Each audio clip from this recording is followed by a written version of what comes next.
olhar filosófico e econômico para a gestão pública brasileira. Foi o foco da primeira parte da conferência Gestão Pública Brasileira, Limites e Possibilidades de Modernização, ministrada pelo professor e pró-reitor da URGS, Ario Zimmermann.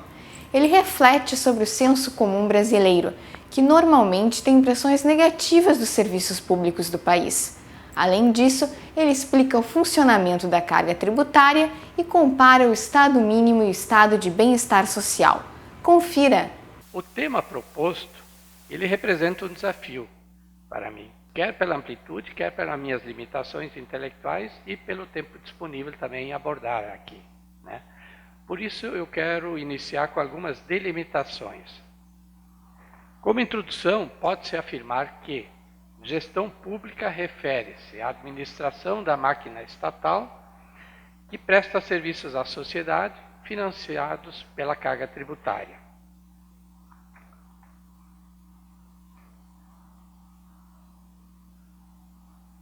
O senso comum dos brasileiros associa gestão pública a aspectos mais negativos do que positivos. Serviços públicos ineficientes, insuficientes, baixa qualidade, elevada carga tributária, corrupção, etc, etc. Como introdução e na tentativa de contextualizar esse tema, eu quero lançar um olhar filosófico e um olhar econômico antes de entrar propriamente na questão da gestão pública. Tem um quadro muito famoso que mostra Platão e Aristóteles dialogando entre si. Platão segura um livro, a obra O Timeu, que é uma obra metafísica, abstrata, e ele aponta para coisas superiores. E Aristóteles carrega a sua ética e aponta para manter os pés no chão, pois foi ele que inventou termos técnicos como a lógica, a física, a economia, etc. Este quadro, ele sintetiza tendências opostas do debate filosófico que perdura até os dias atuais. Portanto, ao tratar de gestão pública e contextualizando isso do ponto de vista filosófico, dá para ver perfeitamente que não é um assunto, digamos, pacífico do ponto de vista da história do pensamento humano. Dando um salto na história e querendo ver como que a filosofia moderna, que deu os fundamentos para o Estado moderno capitalista, nós encontramos lá 2000 anos depois de Aristóteles, porque Aristóteles e Platão é 2500 anos atrás. E olhando 1600, 1700, ou seja, mais ou menos 2000 anos depois, Thomas Hobbes, autor de Leviatã, supõe que os homens são egoístas, que competem por riqueza, por segurança, onde o apelo à moral e à justiça não são suficientes para resolver as pendengas. Hobbes defendia a existência de um Estado, por acreditar que qualquer governo é melhor que a ausência de governo. Na visão do autor, a essência da soberania, ela está no poder suficiente para manter a paz e punir quem quebrar este estabelecido. Ele é o autor da famosa frase de que o homem é o lobo do próprio homem.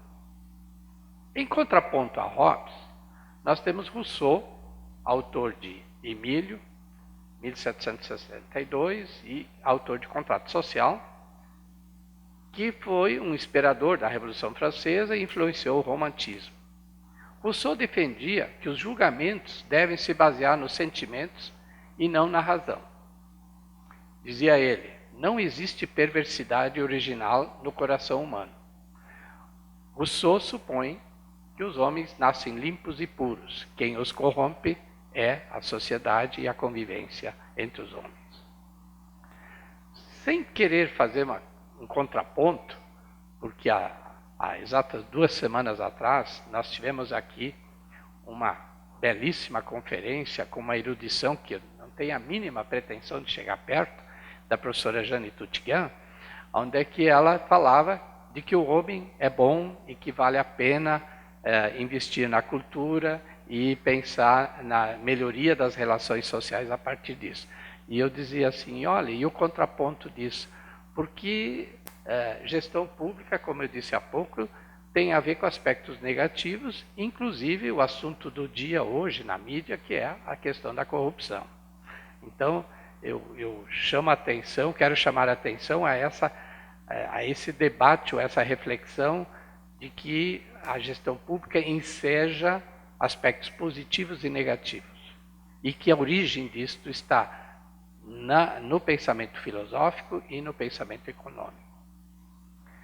Olhando do ponto de vista econômico, estritamente econômico, então, nós temos que aquilo que a mídia todos os dias nos transmite, que é o tal do PIB, cresceu, diminuiu, não sei o quê, que é o valor da produção.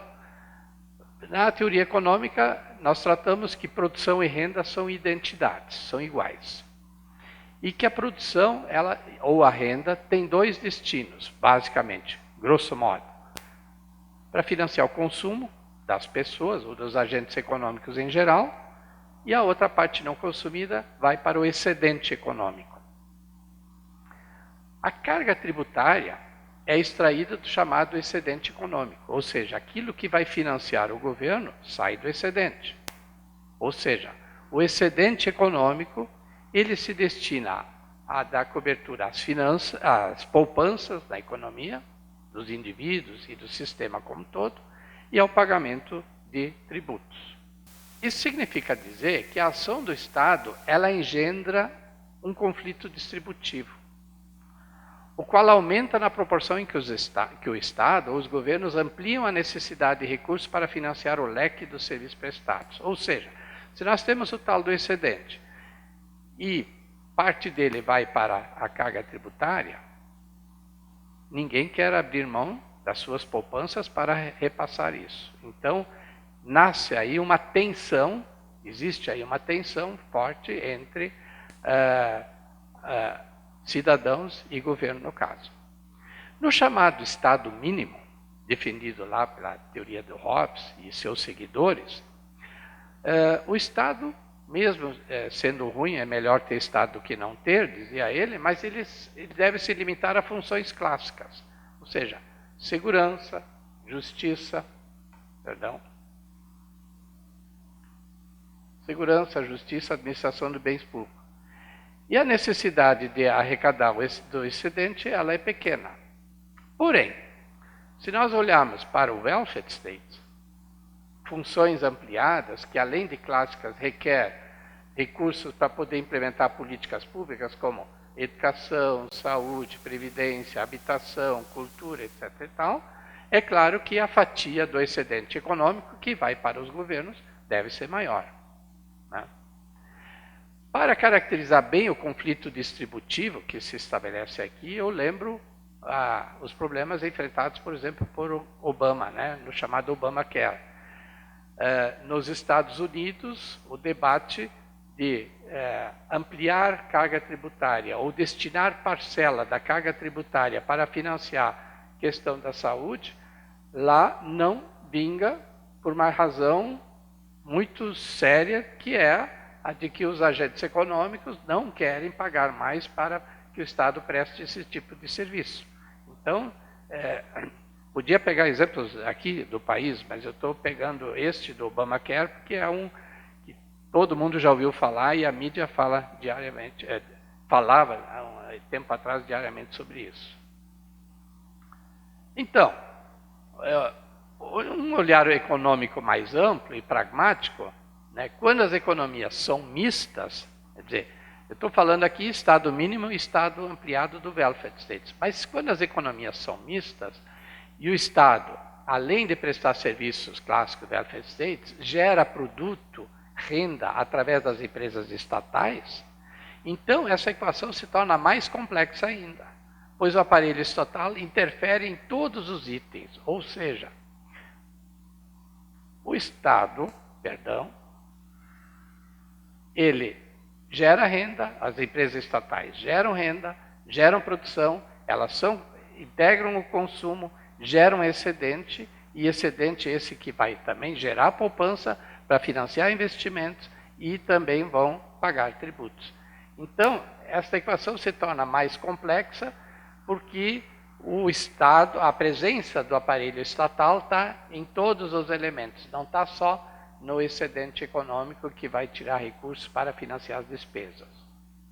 Ou seja, além de prestar serviço, assume o papel de produtor e passa a gerar valor. Por exemplo, aí também pegar, só para fazer o contraponto da tensão que a presença do Estado gera. A Petrobras gera renda, produção, poupança, financia investimentos, paga tributo e ainda pode. Poder pode, deve ou não, aí já é uma questão de opção de política pública. Ser utilizada como instrumento de política pública quando o preço da gasolina é utilizado, por exemplo, o preço da gasolina é utilizado para controlar índices inflacionários. Então, nós temos aí que essa empresa, ela não só participa de todo o círculo econômico, como também participa dos efeitos da política pública e do controle da inflação. Portanto, nas sociedades democráticas em geral, a gestão pública ela passa a ser delimitada tanto pela amplitude da intervenção do Estado e a sua forma de financiamento, por exemplo, só carga tributária ou não, como pela configuração de um pacto federativo, onde a questão central gira em torno da centralização, descentralização fiscal, das responsabilidades dos governos subnacionais, estados regionais, governos locais, com regras claras que devem ser demarcadas no campo de atuação. Quando essas regras não são muito claras, quando elas não estão muito bem definidas, o conflito e a eficácia da ação governamental fica mais comprometida ainda.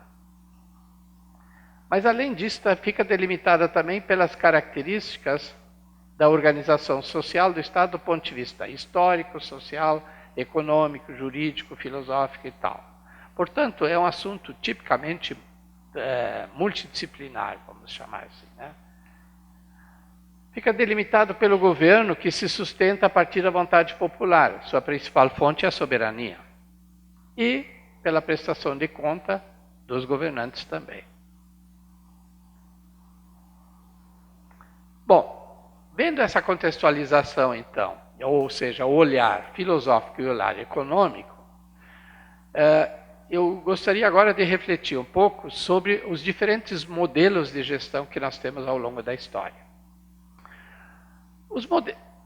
Considerando o que foi dito anteriormente aqui, que as características da organização do Estado, do ponto de vista histórico, social, econômico e tal, parece-me lógico poder afirmar que os modelos de gestão se desenham, se redesenham historicamente e dependem de um leque ou de uma amplitude das políticas públicas implementadas, do grau de intervenção, do modelo político, do estágio da democracia e assim por diante. No Brasil, por exemplo, esses diferentes modelos de gestão pública têm suas raízes históricas fortemente assentadas aqui no patrimonialismo ibérico, no modelo burocrático e no modelo gerencial. Eu pretendo agora discorrer um pouquinho sobre cada um desses modelos.